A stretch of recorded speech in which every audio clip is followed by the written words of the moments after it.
Halos kalahating libong manggagawang Pinoy ang natulungan ng Department of Migrant Workers o DMW sa iba't ibang ahensya sa unang araw pa lang ng OFW Serbisyo Caravan sa Alcobar, Saudi Arabia. Si Clazel Pardilla sa detalye. Saan man dako ng mundo, sa bagong Pilipinas, ang serbisyo ng gobyerno, abot kamay ng mga Pilipino. Patunay dyan ang paghahatid ng Department of Migrant Workers at Overseas Workers Welfare Administration ng OFW Serbisyo Caravan sa Alcobar, Saudi Arabia.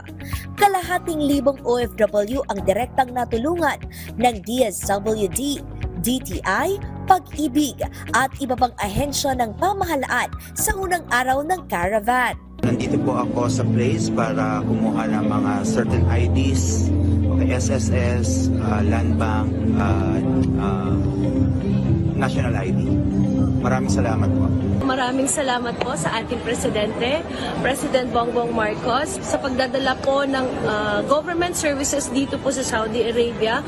Naghandog din ng serbisyong medikal tulad ng libreng check-up sa mata at konsultasyon sa dugo. Ay, hindi na po namin kailangan pong lumayo para makakakuha po ng mga tulad ng mga serbisyo. So, malaking advantage po ito, lalong-lalo na po sa akin dahil marami po akong serbisyong napuntahan. Halos 2,000 transaksyon ang naitala sa unang araw ng caravan. Ang naturang aktibidad alinsunod sa direktiba ni Pangulong Ferdinand R. Marcos Jr. na ilapit ang serbisyo ng gobyerno sa bawat Pilipino. Bilang pasasalamat sa Presidente, nagkaisa naman ang higit 70 Filipino community groups at 300 OFW sa Eastern Province ng Saudi Arabia sa pagpirma ng manifesto ng pasasalamat kay Pangulong Marcos.